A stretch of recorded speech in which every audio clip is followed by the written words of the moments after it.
I would like to give you one more example before I end my speech. That for the past few months, those people who belong to the Indian subcontinent, and now it has spread internationally, you know of the issue of Sania Mirza. Have you heard of Sania Mirza? Wow, mashallah. See, everyone knows. Why? Because of the media. Everyone knows of Sania Mirza. Why? Because of the media. And the media gave her publicity. You know why? Why? Because she was a Muslim. Not only because she was a Muslim, because she was a Muslim and wearing clothes, skirts and shorts. It happened so that last issue of Time magazine, I think it was the last week of September or the first week of October 2005, she came on front page, Sania Mirza front page, wearing a skirt and playing tennis. Why? You know why? All of us know. For the past couple of months, the media was giving a hype. The fatwa was there that what clothes she is wearing, the mini skirts, is haram. It is prohibited. And there's a big hue and cry. All the media, all the television channels going to Muslim ulamas and scholars, is it right or wrong? And most of them saying haram, haram, haram, and blowing it out of proportion. This is what the media does. It uses information and the way it presents it. So non-Muslim will think, what kind of a religion is this? There is a sportswoman and the religion is trying to stop her. What is there in Islam is haq, we can't change it. What is wrong is wrong. But how do you convey the message is important. Allah says in Surah Nahl, chapter number 16, verse number 125, Udu ila sabili rabbika bil hikmah wal ma'azit al hasna wajadilum billati hasan. Invite all to the way of thy Lord with wisdom and beautiful preaching, and argue with them and reason with them in the ways that are best and most gracious. When I was given the opportunity, I normally don't speak to the media. I've got my own reasons to the normal media, and I'll tell you why later on. But we normally have a weekly gathering in Bombay where I handle question and answer session. There are a few hundred people who gather there. And then this question was asked to me, and I told them that you should know how to reply to the media. My first question to the international media is that why are you going and asking the Muslim ulama, the Muslim shuyukh, the Muslim scholars, whether the clothes Sania Mirza is wearing is right or wrong? She is only 34th seed. How much? 34th seed. Why don't you go and ask the Christian priest about Serena Williams? Serena Williams is seed number 1. Why don't you go and ask the Christian priest that what clothes Serena Williams is wearing is right or wrong? Why don't you ask? Why don't you go and ask the Pope in Vatican that the clothes Serena Williams and most of the people above Sania Mirza, 33, majority are Christians. Why don't you go and ask the Christian priest and the Pope the clothes she's wearing is right or wrong? If you read the Christian Bible, the Bible says in the book of Deuteronomy, chapter number 22, verse number 5, the woman shall not wear clothes that which pertain to a man, and a man shall not wear woman's clothes. All those who do that are an abomination to the Lord. It's mentioned in the 1 Timothy chapter number 2, verse number 9, that the woman should be dressed up modestly, with sobriety. They should not wear braided hair, or gold, or pearls, or costly array. A Christian woman is supposed to be covered. You see the example of the nuns.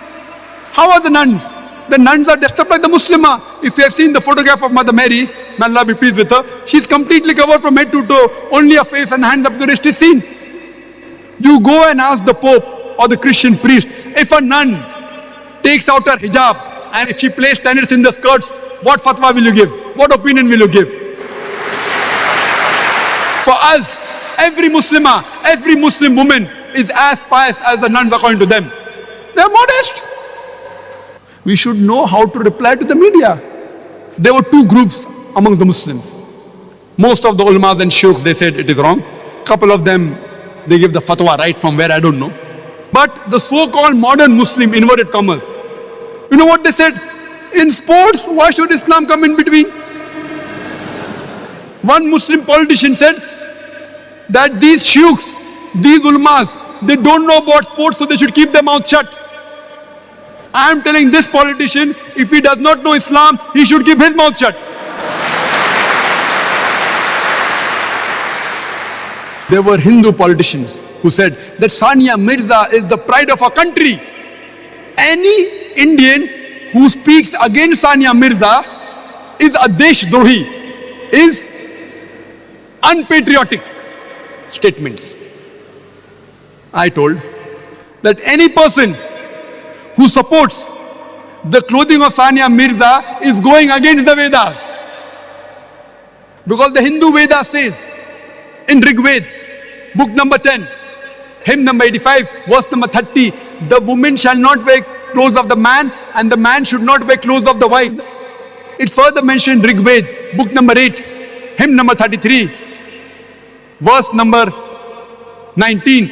It says that Brahma, Almighty God, has made you a woman, so lower your gaze and wear the veil. So in Hindu scripture also wearing skirts is haram. So any Indian who's supporting wearing skirt, I told that Hindu politician is going against the Hindu scriptures. Turn the tables over. Why are we in the firing line? Why don't they ask the Hindus, is it an Indian culture? And further, there was another Hindu politician who said that this is international sports. All these politicians, they belong to the same, whether Hindu, Muslim, Christian. Most of them, the birds of the same feather flock together. You know what did the Hindu politician, they said, it is an international sport. So you should maintain the dress code of the international sports. And people don't know that the clothes she wears, it improves the performance. I say, okay, I agree with you. We have to agree that the clothes that they prescribe, maybe the performance will be better. How much? 0.5%? 1%? Agree. Don't argue.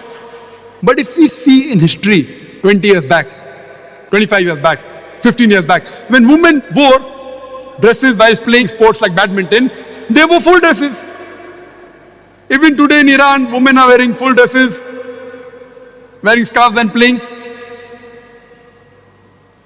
Even if I agree with you that the performance is better wearing shorts, I'm asking the Hindu politician, tomorrow if beach volleyball becomes an international sport, will you send your daughter? Will she wear bikinis?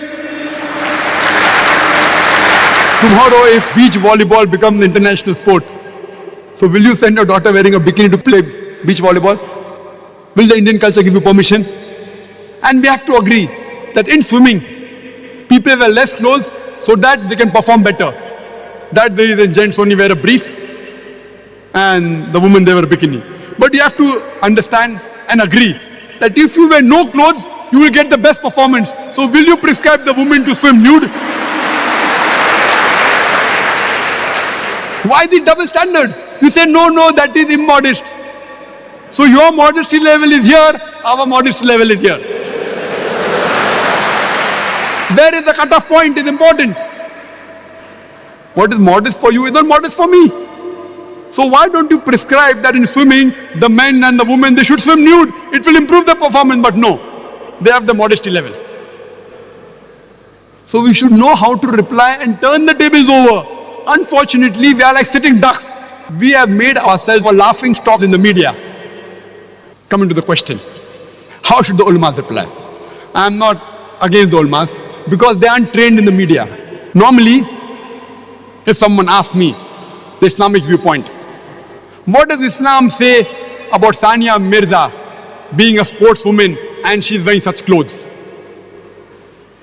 Is it right or is it wrong? My reply would be, before I speak about Sania Mirza, I would like to tell you that there are Muslim gents who play cricket in Indian teams and the other teams. Many of them don't offer salah. Sahih Muslim says in the book of Salah that the difference between Iman and Kufr is Salah. Salah is the most important pillar after Tawheed. Very important. The biggest sin after Shirk is not offering Salah. So according to me, the Muslim gent sportsmen who play cricket and don't offer Salah are bigger sinner than Sania Mirza. At least Sania Mirza offers Salah.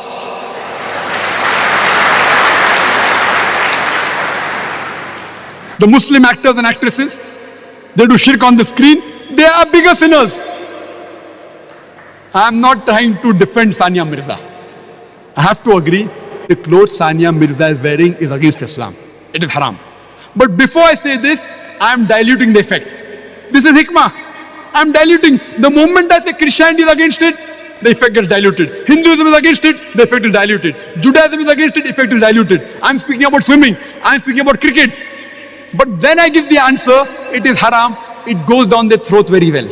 Otherwise, they cannot digest it. I am saying that fine, at least Sania Mirza is offering salah. She is a lesser sinner than those Muslim cricketers who don't offer salah. Full day cricket, 5-day cricket without salah. Allah has given her hidayah to offer salah. Maybe tomorrow she will wear proper Islamic clothes, inshallah.